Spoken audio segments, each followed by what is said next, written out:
Hello दोस्तों, स्वागत है आपका मेरे YouTube channel all exam GK point पर। और आज की इम्पोर्टेंट वीडियो है उत्तराखंड यूके पीसीएस पर आधारित प्रैक्टिस सेट है।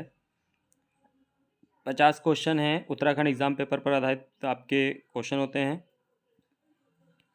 इसमें Hindi, Uttarakhand, all over GK, computer, reasoning के क्वेश्चन होते हैं। वीडियो को सभी शेयर कर देंगे भाई। तो स्टार्ट करते हैं आज की क्लास। पहला क्वेश्चन है, निम्नलिखित में से धूर्त शब्द से संबंधित मुहावरा पहचानिए। वेरी वेरी इंपॉर्टेंट क्वेश्चन भाई। देखिए यूके पीसीएस में ये 2014 में क्वेश्चन था। निम्नलिखित में से धूर्त शब्द से संबंधित मुहावरा पहचानिए। बताइए भाई। ए ऑप्शन दे रखा है हाथ साफ करना, बी ऑप्शन है रंगा सियार, सी ऑप्शन है आपका जहर उगलना, और फोर्थ नंबर पर दिया आपका डी ऑप्शन है नाको चने चबवाना। बताइए जल्दी, बताइए जल्दी। निम्न में से धूर्त शब्द से संबंधित मुहावरा पहचानिए। देखिए धूर्त शब्द पहले तो अगर आपको पहचानना चाहिए। धूर्त धूर्त देखिए किसे बोल सकते हैं हम। देखिए जो धूर्त शब्द है, धूर्त शब्द से संबंधित जो मुहावरा है, ठीक है, जैसे बोल सकते हैं हम दुष्ट बोल सकते हैं, एक तरीके से घमंडी बोल सकते हैं। तो इसका सही आंसर है, जिसका देखिए जल्दी जवाब दीजिए भाई। देखिए इसका सही आंसर है दूसरा वाला, बी वाला, रंगा सियार होना। ठीक है, रंगा सियार होना मुहावरे का अर्थ है धूर्त होना। ठीक है, इंपॉर्टेंट है, रट लेना। नेक्स्ट क्वेश्चन, उत्तराखंड नेपाल के किस प्रांत के साथ अपनी सीमा साझा करता है। ए ऑप्शन है करनाली प्रदेश, बी ऑप्शन है सुदूर पश्चिमी प्रदेश, सी ऑप्शन है गंडकी प्रदेश, और डी ऑप्शन है बागमती प्रदेश। बताइए जल्दी भाई। नेपाल किस प्रांत के साथ अपनी सीमा साझा करता है, जल्दी जवाब दीजिए।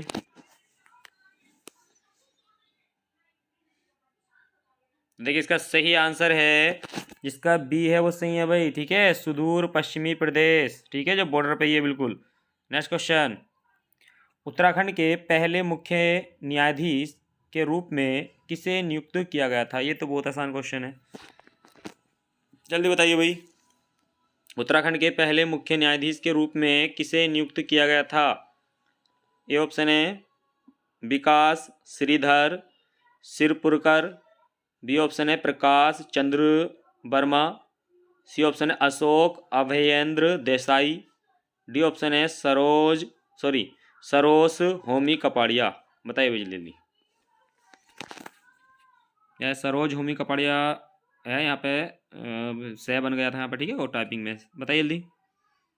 उत्तराखंड के पहले मुख्य न्यायाधीश के रूप में किसे नियुक्त किया गया था। तो देखिए लगभग सभी के जवाब सही है। यहाँ पर सी वाला आंसर सही है, अशोक अभेंद्र देसाई। ठीक है, जिसे हम बोलते हैं ए देसाई।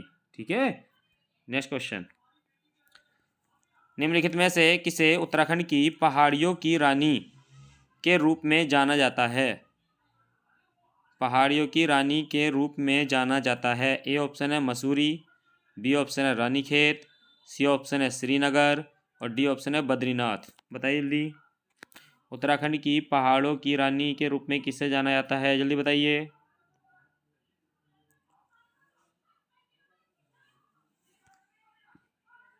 जल्दी बताइए भाई। तो पहाड़ों की रानी के रूप में किसे जाना जाता है। तो देखिए जिसका ए है वो सही है भाई, मसूरी। ठीक है, देहरादून। नेक्स्ट क्वेश्चन, उत्तराखंड में कृषि विश्वविद्यालय कहाँ है। ए ऑप्शन है पंतनगर, बी ऑप्शन है पौड़ी, सी ऑप्शन है रुद्रप्रयाग, और डी ऑप्शन है रुड़की। बताइए जल्दी भाई, जल्दी बताइए भाई। उत्तराखंड में कृषि विश्वविद्यालय कहाँ है। पंतनगर, पौड़ी, रुद्रप्रयाग, रुड़की। जल्दी बताइए, जल्दी बताइए भाई। तो देखिए उत्तराखंड में कृषि विश्वविद्यालय कहाँ पर है, जिसका ए है वो सही है भाई, पंतनगर में। ठीक है, नेक्स्ट क्वेश्चन, क्षेत्रफल की दृष्टि से उत्तराखंड का सबसे बड़ा जिला कौन सा है? बताइए, वेरी वेरी इंपॉर्टेंट क्वेश्चन भाई। क्षेत्रफल की दृष्टि से उत्तराखंड का सबसे बड़ा जिला कौन सा है? जल्दी बताइए।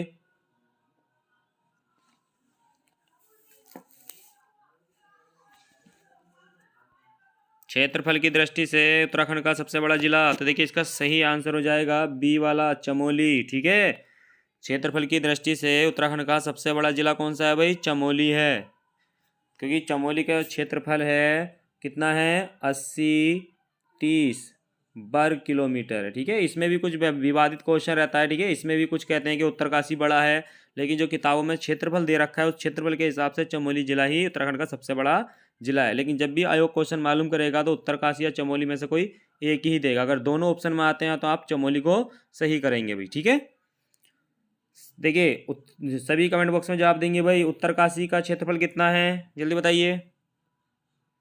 उत्तरकाशी का क्षेत्रफल कितना है? जल्दी बताइए। तो उत्तरकाशी का क्षेत्रफल कितना है भाई? 80-16 मीटर, वो सॉरी 80-16 वर्ग किलोमीटर। कितना है? 80-16 वर्ग किलोमीटर है भाई। ठीक है, उत्तरकाशी का जो क्षेत्रफल है कितना है? 80-16 वर्ग किलोमीटर है। नैनीताल का बताइए भाई सभी। नैनीताल का क्षेत्रफल बताइए सभी। तो नैनीताल का क्षेत्रफल बताइए जल्दी सभी।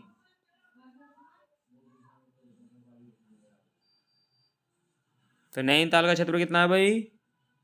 42-51 वर्ग किलोमीटर। ठीक है, नैनीताल का क्षेत्रफल कितना है? 42-51 वर्ग किलोमीटर है। देहरादून का क्षेत्रफल बताइए सभी। देहरादून का क्षेत्रफल बताइए भाई। तो देहरादून का क्षेत्रफल कितना है? 30-88। ठीक है, 30-88 वर्ग किलोमीटर है भाई। ठीक है, नेक्स्ट क्वेश्चन। उत्तराखंड में सर्वाधिक चावल कहाँ उगाया जाता है? ए ऑप्शन है नैनीताल, बी ऑप्शन है देहरादून, सी ऑप्शन है उधम सिंह नगर और डी ऑप्शन है हरिद्वार। बताइए भाई जल्दी। उत्तराखंड में सर्वाधिक चावल कहाँ उगाया जाता है? जल्दी बताइए, बताइए भाई जल्दी। तो देखिए इसका सही आंसर हो जाएगा देहरादून। ठीक है, बी वाला आंसर इसका सही है। Next question. सुंदरलाल बहुगुणा निम्नलिखित में से किस बांध का विरोध कर रहे हैं? बताइए जल्दी भाई। देखिए ये क्वेश्चन में क्या था, यहाँ पर कई बार क्वेश्चन आ चुका है एग्जाम में कि सुंदरलाल बहुगुणा निम्नलिखित में से किस बांध का विरोध कर रहे हैं? अब थे हैं भाई। ठीक है, क्योंकि सुंदरलाल बहुगुणा की मृत्यु हो चुकी है। कर रहे थे। ठीक है, कर रहे थे। बताइए जल्दी। ए ऑप्शन है पंचेश्वर बांध, बी ऑप्शन है किसाऊ बांध, सी ऑप्शन है टिहरी बांध और डी ऑप्शन है लखवार बांध। बताइए भाई जल्दी, बताइए जल्दी भाई। तो सुंदरलाल बहुगुणा निम्न में से किस बांध का विरोध कर रहे थे भाई? इसका सही आंसर है सी वाला, टिहरी बांध का। ठीक है, इसके लिए उन्होंने भूख हड़ताल भी की थी। Next question. उत्तरांचल से निर्वाचित उत्तर प्रदेश के मुख्यमंत्री का सबसे लंबा कार्यकाल किसने प्राप्त किया है? ए ऑप्शन है चौधरी चरण सिंह, बी ऑप्शन है हेमवती नंदन बहुगुणा, सी ऑप्शन है गोविंद बल्लभ पंत और डी ऑप्शन है नारायण दत्त तिवारी। बताइए भाई जल्दी जल्दी। उत्तराखंड से निर्वाचित उत्तर प्रदेश के मुख्यमंत्री का सबसे लंबा कार्यकाल किसने प्राप्त किया है? बताइए जल्दी। तो देखिए इसका सही आंसर हो जाएगा भाई, जिसका सी है वो सही है भाई, गोविंद बल्लभ पंत हो जाएगा भाई, गोविंद बल्लभ पंत। Next question. सिंधु सभ्यता का कौन सा स्थान भारत में स्थित है? बताइए भाई। ए ऑप्शन है हड़प्पा, बी ऑप्शन है मोहनजोदड़ो, सी ऑप्शन है लोथल और डी ऑप्शन है उपरोक्त में से कोई नहीं। बताइए जल्दी भाई। सिंधु सभ्यता का कौन सा स्थान भारत में स्थित है? हड़प्पा, मोहनजोदड़ो, लोथल, उपरोक्त में से कोई नहीं। जल्दी जवाब दीजिए। तो देखिए इसका जो सही आंसर है,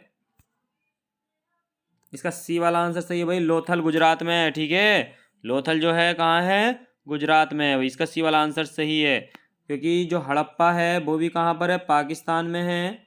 ठीक है, और मोहनजोदड़ो भी कहाँ है भाई? पाकिस्तान में है। ठीक है, ये दोनों पाकिस्तान में हैं। सभी कमेंट बॉक्स में जवाब देंगे भाई, सभी कमेंट बॉक्स में जवाब देंगे। हड़प्पा की खुदाई कब की गई थी, बताइए जल्दी। हड़प्पा की खुदाई कब की गई थी, जल्दी बताइए। तो हड़प्पा की खुदाई कब की गई थी भाई, 1921। ठीक है, हड़प्पा की खुदाई कब की गई थी, 1921 में की गई थी। मोहनजोदड़ो की खुदाई कब की गई थी, जल्दी बताइए।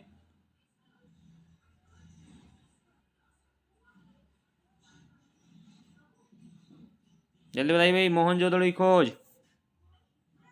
तो मोहनजोदड़ो की खोज कब की गई थी भाई, 1922 में की गई थी भाई। ठीक है, नेक्स्ट क्वेश्चन। गुप्त काल के किस शासक को कविराज कहा गया है। कविराज की उपाधि किसे दी गई भाई। ए ऑप्शन है श्रीगुप्त, बी ऑप्शन है चंद्रगुप्त द्वितीय, सी ऑप्शन है समुद्रगुप्त और डी ऑप्शन है स्कंदगुप्त। बताइए जल्दी भाई, जल्दी बताइए। गुप्त काल के किस शासक को कविराज कहा गया है। श्रीगुप्त, चंद्रगुप्त द्वितीय, समुद्रगुप्त, स्कंदगुप्त। जल्दी बताइए।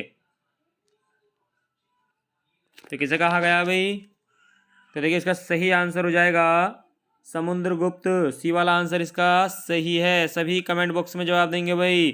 फाहियान, फाहियान किसके शासन काल में भारत आया था, जल्दी बताइए। फाहियान चीनी यात्री था, किसके शासन काल में भारत आया था। फाहियान किसके शासन काल में भारत आया था, जल्दी बताइए।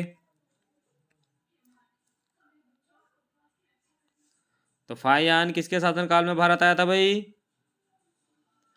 देखिए इसका सही आंसर हो जाएगा चंद्रगुप्त द्वितीय। ठीक है, चंद्रगुप्त द्वितीय के शासन काल में ही फाहियान भारत आया था भाई। सभी कमेंट बॉक्स में जवाब देंगे, सभी कमेंट बॉक्स में जवाब देंगे। हुइनसांग, हुइनसांग किसके शासन काल में भारत आया था। तो हुइनसांग किसके शासन काल में भारत आया था भाई, हैसे हुइनसांग और हैसे हर्षवर्धन। ठीक है, नेक्स्ट क्वेश्चन। प्रसिद्ध विद्वान अश्वघोष किसके शासन काल में, किसके शासन काल में, बताइए भाई। प्रसिद्ध विद्वान अश्वघोष किसके शासन काल में, किसके शासन काल में था, हुआ नहीं है ठीक है यहाँ पे। ठीक है, किसके शासन काल में था। ठीक है, ये टाइपिंग मिस्टेक हो गई थी। प्रसिद्ध विद्वान अश्वघोष किसके शासन काल में था, जल्दी बताइए। ए ऑप्शन है अशोक, बी ऑप्शन है हर्षवर्धन, सी ऑप्शन है कनिष्क और डी ऑप्शन है पुष्यमित्र शुंग। जल्दी बताइए, जल्दी बताइए भाई।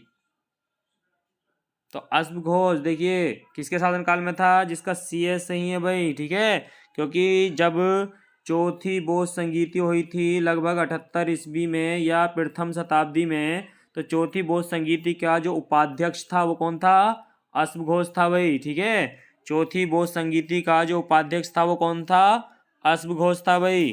ठीक है, और ये किसके शासन काल में था, कनिष्क के शासन काल में था, जिसे पाटलिपुत्र से लेकर आया था। क्योंकि पाटलिपुत्र पर जब कनिष्क ने आक्रमण किया था तो वहां से 3 चीजें लेकर आया था। एक बुद्ध का भिक्षु पात्र लेकर आया था, एक अश्वघोष लेकर आया था और एक कुक्कुट लेकर आया था भाई। ठीक है, तो इसका सी वाला आंसर सही है। सभी कमेंट बॉक्स में जवाब देंगे भाई। अशोक के शासनकाल में कौन सी बोध संगीति हुई थी, जल्दी बताइए। अशोक के शासनकाल में कौन सी बोध संगीति हुई थी, जल्दी बताइए। तो अशोक के शासनकाल में कौन सी बोध संगीति हुई थी भाई, तीसरी बोध संगीति हुई थी भाई। Next question. सातवाहन वंश का संस्थापक कौन था। ए ऑप्शन है महेंद्र सतकर्णी, बी ऑप्शन है पुलमावी, सी ऑप्शन है सिमुक और डी ऑप्शन है गौतमी पुत्र सतकर्णी। बताइए भाई जल्दी जल्दी बताइए। सातवाहन वंश का संस्थापक कौन था। देखिए आंध्र सातवाहन वंश का जो संस्थापक था, जल्दी बताइए। देखिए आंध्र सातवाहन वंश का जो संस्थापक था वो सी वाला आंसर सही है भाई। कौन था, सिमुक। ठीक है, आंध्र सातवाहन वंश का जो संस्थापक था वो कौन था, सिमुक था भाई। ठीक है, सभी कमेंट बॉक्स में जवाब देंगे भाई। आंध्र सातवाहन वंश से संबंधित प्राण कौन सा है, जल्दी बताइए। आंध्र सातवाहन वंश से संबंधित प्राण कौन सा है, बताइए। आंध्र सातवाहन वंश से संबंधित प्राण कौन सा है? तो कौन सा है भाई? मत्स्य प्राण। ठीक है, कौन सा है भाई? मत्स्य प्राण। ये मत्स्य प्राण किस वंश से संबंधित है? आंध्र सातवाहन वंश से संबंधित है। सबसे प्राचीन प्राण मत्स्य प्राण, और प्राणों की संख्या कितनी है? 18। नेक्स्ट क्वेश्चन, श्रीलंका पर विजय प्राप्त करने वाला चोल शासक या चोल वंश का सबसे प्रतापी राजा था? बताइए भाई जल्दी। श्रीलंका पर विजय प्राप्त करने वाला चोल वंश का सबसे प्रतापी राजा था। ए ऑप्शन है राज प्रथम, बी ऑप्शन है राजेंद्र द्वितीय, सी ऑप्शन है राजेंद्र चोल, और डी ऑप्शन है गंग कोंडा चोल। बताइए भाई जल्दी, जल्दी बताइए।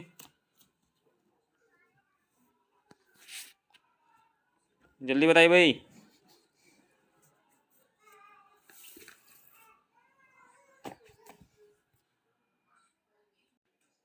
तो देखिए इसका जो सही आंसर हो जाएगा, तो इसका सही आंसर है भाई राज प्रथम। ठीक है, कौन सा आंसर सही हो जाएगा इसका?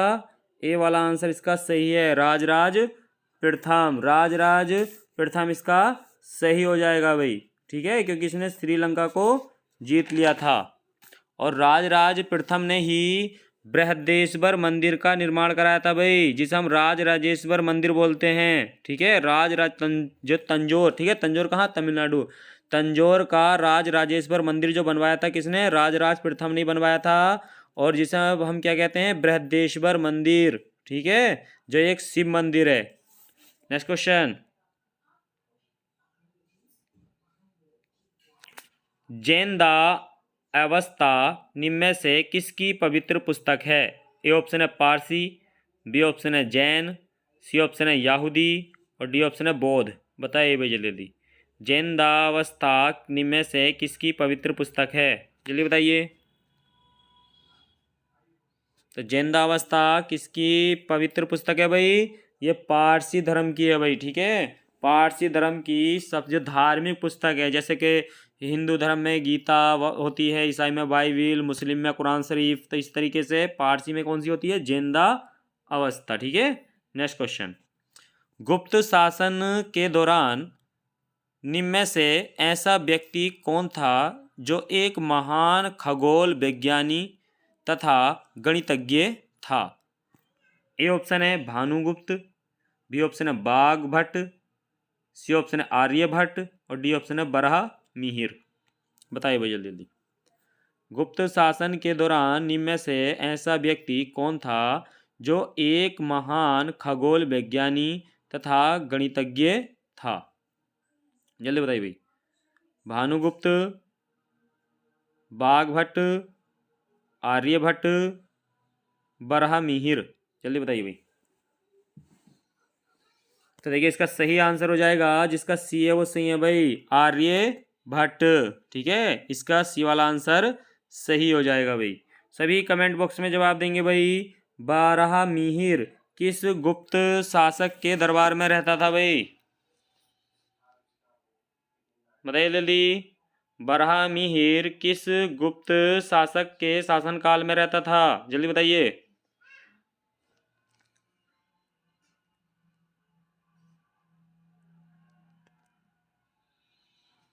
तो देखिए इसका सही आंसर हो जाएगा चंद्रगुप्त द्वितीय के दरबार में रहता था भाई बरहा मिहिर। ठीक है, नेक्स्ट क्वेश्चन, जैन साहित्य को कहा जाता है? जैन साहित्य को कहा जाता है? ए ऑप्शन है मनुस्मृति, बी ऑप्शन है जातक, सी ऑप्शन है आगम, और डी ऑप्शन है निगम। बताइए भाई जल्दी जल्दी। जैन साहित्य को कहा जाता है, जल्दी जवाब दीजिए सभी। तो जैन साहित्य को क्या कहा जाता है भाई? देखिए इसका सही आंसर है, इसका सी है वो सही है भाई। ठीक है, आगम कहा जाता है। जैन साहित्य को क्या कहा जाता है भाई? आगम कहा जाता है। ठीक है, नेक्स्ट क्वेश्चन, अजंता की गुफाओं में किसका चित्रण है? वेरी वेरी इंपॉर्टेंट क्वेश्चन भाई, ऐड कर लेना कॉपी में। देखिए अजंता की जो गुफाएं हैं औरंगाबाद महाराष्ट्र में स्थित हैं। आपको बताना है इस गुफा में जो चित्रण है वो किससे संबंधित है। ए ऑप्शन है जातक कथाओं का, बी ऑप्शन है रामायण का, सी ऑप्शन है महाभारत का, और डी ऑप्शन है चंदेल जनजाति की जीवन कथा का। बताइए भाई जल्दी जल्दी। जल्दी बताइए सभी। अजंता की गुफाओं में किसका चित्रण है? तो देखिए अजंता की जो गुफाएं हैं वो किससे हैं? बौद्ध धर्म। तो बौद्ध धर्म में कौन सी हैं? जातक कथाओं का चित्रण है, ठीक है। यानी कि गौतम बुद्ध के जन्म और मृत्यु दोनों की चित्रण मिलते हैं वहां पर दर्शाया गया भाई। तो इसका ए वाला आंसर सही है। नेक्स्ट क्वेश्चन, किस वर्ष से उत्तरांचल के स्थान पर राज्य को आधिकारिक रूप से उत्तराखंड की मान्यता मिली? बताइए भाई जल्दी। ए ऑप्शन है 2006, बी ऑप्शन है 2007, सी ऑप्शन है 2008 और डी ऑप्शन आपका 2009। बताइए भाई जल्दी जल्दी जल्दी बताइए। किस वर्ष से उत्तरांचल, बताइए जल्दी, किस वर्ष से उत्तरांचल के स्थान पर राज्य को आधिकारिक रूप से उत्तराखंड की मान्यता मिली? जल्दी बताइए, जल्दी बताइए भाई। तो इसका सही आंसर हो जाएगा जिसका बी है, सही है भाई, ठीक है। क्योंकि 31 दिसंबर 2006 तक नाम क्या रहा? उत्तरांचल। क्या रहा भाई? उत्तरांचल। लेकिन 1 जनवरी 2007 से जो नाम हो गया था वो क्या हो गया था? उत्तराखंड हो गया था भाई। नेक्स्ट क्वेश्चन, उत्तराखंड विधानसभा के प्रथम अध्यक्ष के रूप में किसे चुना गया था? बताइए जल्दी। उत्तराखंड विधानसभा के प्रथम अध्यक्ष कौन थे? ए ऑप्शन है प्रकाश पंत, बी ऑप्शन है यशपाल आर्य, सी ऑप्शन है हरबंश कपूर और डी ऑप्शन है गोविंद सिंह कुंजवाल। बताइए जल्दी, बताइए जल्दी जल्दी। उत्तराखंड विधानसभा के प्रथम अध्यक्ष के रूप में किसे चुना गया था? जल्दी बता, जवाब दीजिए। उत्तराखंड विधानसभा के प्रथम अध्यक्ष के रूप में किसे चुना गया था? जल्दी जवाब दीजिए सभी, जल्दी जवाब दीजिए भाई। तो उत्तराखंड विधानसभा के प्रथम अध्यक्ष के रूप में किसे चुना गया था? देखिए इसका सही आंसर है ए वाला, ठीक है, जिसका ए है सही है भाई, प्रकाश पंत। सभी कमेंट बॉक्स में जवाब देंगे भाई। उत्तराखंड विधानसभा के प्रथम निर्वाचित अध्यक्ष कौन थे? बताइए जल्दी जल्दी, बताइए जल्दी जल्दी। उत्तराखंड विधानसभा के प्रथम निर्वाचित, बताइए जल्दी, निर्वाचित अध्यक्ष कौन थे? जल्दी बताइए। तो उत्तराखंड विधानसभा के प्रथम निर्वाचित अध्यक्ष कौन थे? यशपाल आर्य भाई, ठीक है, ये निर्वाचित विधानसभा के अध्यक्ष थे। नेक्स्ट क्वेश्चन, उत्तराखंड में सबसे बड़ा ग्लेशियर कौन सा है? ए ऑप्शन है बंदर पंच ग्लेशियर, बी ऑप्शन है डोकरियानी ग्लेशियर, सी ऑप्शन है गंगोत्री ग्लेशियर और डी ऑप्शन है पिंडारी ग्लेशियर। बताइए भाई जल्दी, उत्तराखंड में सबसे बड़ा ग्लेशियर कौन सा है? तो उत्तराखंड का सबसे बड़ा ग्लेशियर कौन सा भाई? जिसका सी है वो सही है भाई, गंगोत्री ग्लेशियर, ठीक है, उत्तरकाशी। नेक्स्ट क्वेश्चन, बांडीवास का युद्ध किन दोनों के बीच लड़ा गया था? वेरी वेरी इंपॉर्टेंट क्वेश्चन भाई, सिलेबस में दे रखा है आपका। बांडीवास का युद्ध, ठीक है, जो बांडीवास का युद्ध है ये 1760, ठीक है, कब हुआ था? 1760 में हुआ था भाई। बांडीवास का युद्ध किन दो के बीच लड़ा गया? ए ऑप्शन है अंग्रेजों और मराठों, बी ऑप्शन है अंग्रेजों और फ्रांसीसियों, सी ऑप्शन है अंग्रेजों और कर्नाटक का नवाब और डी ऑप्शन है अंग्रेजों और हैदर अली। बताइए भाई जल्दी, वेरी वेरी इंपॉर्टेंट क्वेश्चन। बांडीवास का युद्ध किन दोनों के बीच लड़ा गया? जल्दी बताइए,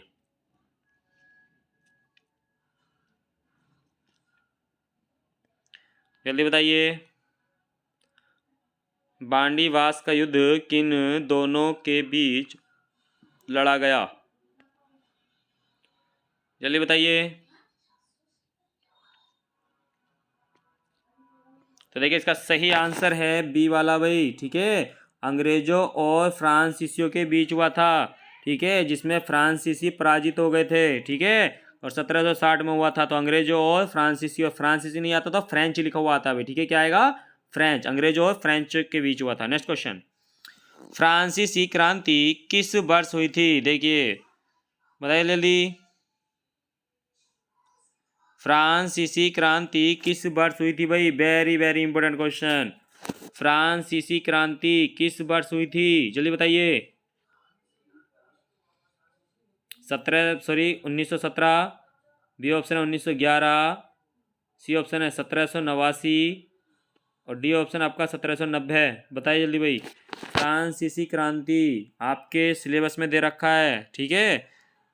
अमेरिकी क्रांति, फ्रांसीसी क्रांति, यूरोप का पुनर्जागरण, प्रथम विश्व युद्ध, द्वितीय विश्व युद्ध, सब सिलेबस में आपके, जब विश्व की हिस्ट्री में आपके सिलेबस में दे रखी है। तो फ्रांसीसी क्रांति कब हुई थी भाई? तो देखिए इसका सही आंसर है, जिसका सी है वो सही है भाई, 1789, ठीक है। देखिए दोस्तों, वीडियो को अपने दोस्तों में शेयर कर दीजिए सभी, जो देखिए फेसबुक पर या व्हाट्सएप पर अपने दोस्तों को इनवाइट कर दीजिए सभी। और जो चैनल पर पहली बार हैं वो चैनल को सब्सक्राइब कर लेंगे। डेली आपको 50 क्वेश्चन मिलते हैं जो उत्तराखंड एग्ज़ाम पेपर पर आधारित होते हैं। नेक्स्ट क्वेश्चन देखते हैं, असम में सर्वप्रथम चाय कंपनी की स्थापना कब हुई? असम में सर्वप्रथम चाय कंपनी की स्थापना कब हुई? बताइए भाई। ए ऑप्शन है 1837 में, बी ऑप्शन है 1835 में, सी ऑप्शन है 1839 में और डी ऑप्शन है 1841 में। बताइए भाई जल्दी जल्दी। असम में सर्वप्रथम चाय कंपनी की स्थापना कब हुई थी? जल्दी बताइए। तो असम में सर्वप्रथम चाय कंपनी की जो स्थापना हुई थी वो कब हुई थी? इसका सही आंसर है 1839, ठीक है। और उत्तराखंड में भी ये क्वेश्चन आप एक बार आपको कराया था जब हडलस्टन लिखाया था आपको, ठीक है। तो इसका सी वाला आंसर सही है 1839 में। नेक्स्ट क्वेश्चन, निम्न में से किस सॉफ्टवेयर को एप्पल द्वारा बनाया गया है? बताइए भाई जल्दी जल्दी। यानी कि इनमें से कौन सा सॉफ्टवेयर है जो एप्पल कंपनी के द्वारा बनाया गया है भाई? इंपॉर्टेंट क्वेश्चन है, कंप्यूटर से क्वेश्चन है भाई आपका ये। निम्न में से किस सॉफ्टवेयर को एप्पल द्वारा बनाया गया है? ए ऑप्शन है iOS, बी ऑप्शन है माइक्रोसॉफ्ट वर्ड, सी ऑप्शन है टेली और डी ऑप्शन है माइक्रोसॉफ्ट पावर पॉइंट। बताइए जल्दी भाई, जल्दी आप दीजिए। निम्न में से किस सॉफ्टवेयर को एप्पल द्वारा बनाया गया है? तो देखिए इसका सही आंसर हो जाएगा ए वाला भाई, ठीक है, iOS, ठीक है। इसका ए वाला आंसर सही है। नेक्स्ट क्वेश्चन देखिए, ये भी कंप्यूटर से क्वेश्चन आ गया भाई। इंटरनेट प्रोटोकॉल के संदर्भ में SMTP संक्षिप्त नाम का पूर्ण रूप क्या है? यानी कि आपको SMTP की फुल फॉर्म बतानी है भाई। ए ऑप्शन है simple mail transfer protocol, B option है simple mail transmission protocol, C option है सर्वर मेल ट्रांसफ़र प्रोटोकॉल और डी ऑप्शन है सिंपल मोड ट्रांसफ़र प्रोटोकॉल। बताइए भाई SMTP, जल्दी बताइए। SMTP का जो पूर्ण रूप है वो कौन सा है इसमें? जल्दी बताइए। तो देखिए इसका सही आंसर हो जाएगा भाई, जिसका ए है वो सही है भाई, सिंपल मेल ट्रांसफ़र प्रोटोकॉल होता है भाई, ठीक है। एस से सिंपल, में से क्या हो जाएगा मेल, टी से ट्रांसफ़र और पी से क्या हो जाएगा प्रोटोकॉल। तो इसका ए वाला आंसर सही है।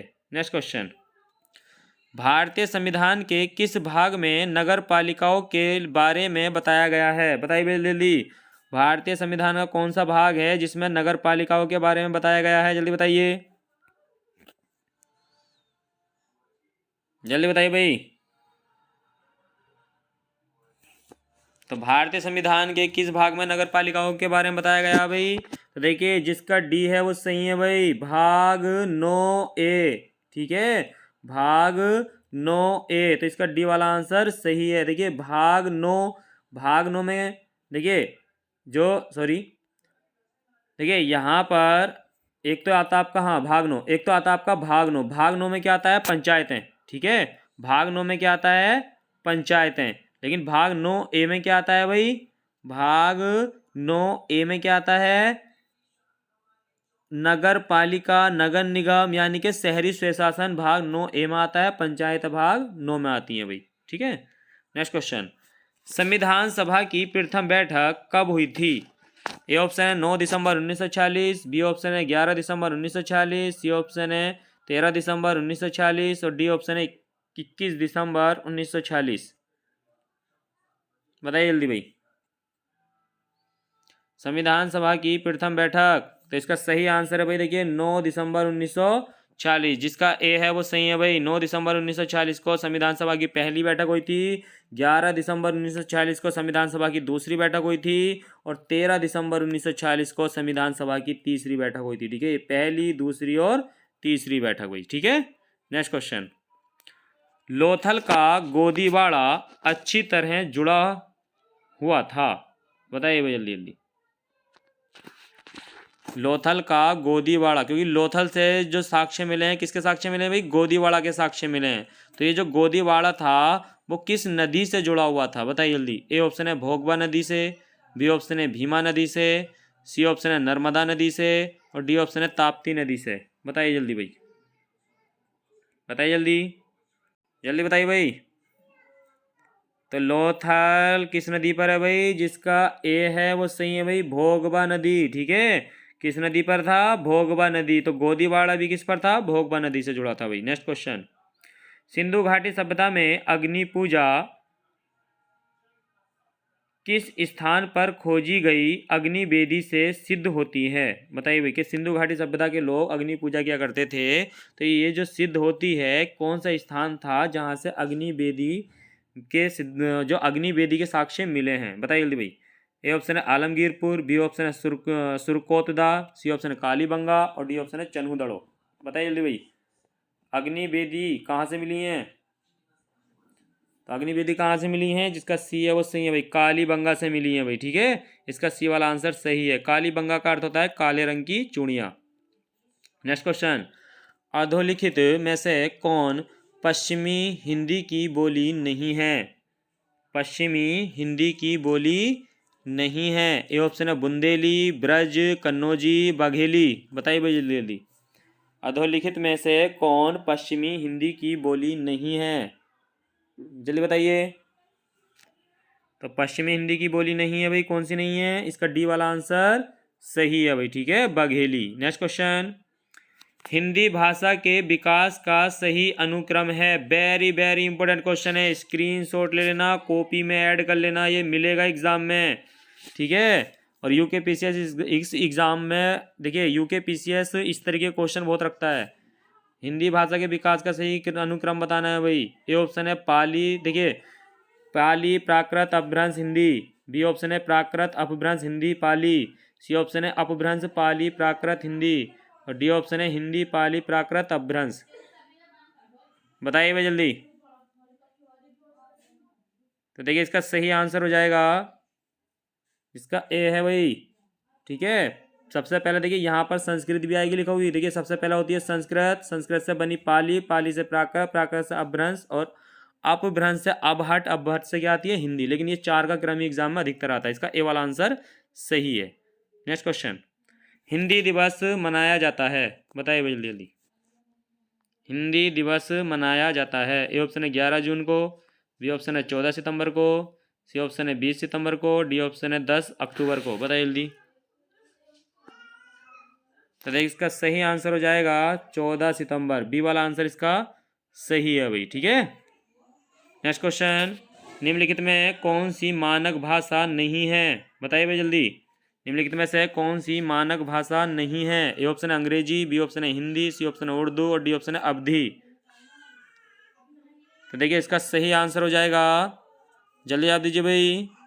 इसका सही आंसर हो जाएगा डी वाला, अवधी बोली है, ठीक है, भाषा नहीं है। तो इसका डी वाला आंसर सही है। नेक्स्ट क्वेश्चन, दक्षेस जिसे हम बोलते हैं सार्क, दक्षेस की स्थापना कब हुई? ए ऑप्शन है 1957, बी ऑप्शन है 1985, सी ऑप्शन है 1990, डी ऑप्शन है आपका 2008। बताइए जल्दी भाई। दक्षेस की स्थापना कब हुई? देखिए इसका सही आंसर है भाई 1985। बी वाला आंसर इसका सही है भाई, ठीक है, बी वाला आंसर सही है। नेक्स्ट क्वेश्चन, सार्क का मुख्यालय कहाँ है? जल्दी बताइए। सार्क का मुख्यालय कहाँ है? जल्दी बताइए। तो सार्क का मुख्यालय कहाँ है? तो सार्क का मुख्यालय कहाँ है भाई? जल्दी बताइए। तो सार्क का मुख्यालय है भाई, जिसका डी है वो सही है भाई, ठीक है, काठमांडू। ठीक है, सार्क का मुख्यालय कहाँ पर है? काठमांडू में भाई, ठीक है, डी वाला आंसर इसका सही है। ये थे दोस्तों लगभग 50 क्वेश्चन जो आपके एग्ज़ाम के लिए इम्पोर्टेंट क्वेश्चन है। उत्तराखंड एग्ज़ाम प्रैक्टिस सेट है, तो वीडियो को जल्दी जल्दी शेयर कर दीजिए भाई सभी, जिसने अभी तक वीडियो को शेयर नहीं किया है। देखिए अगर आगे को वीडियो चाहिए आपको तो आपको वीडियो शेयर करनी है, और जो पहली बार थे चैनल को सब्सक्राइब कर लेंगे। मिलते हैं नेक्स्ट प्रैक्टिस सेट में रात्रि 9 बजे लाइव क्लास में। सभी का थैंक यू, गुड नाइट।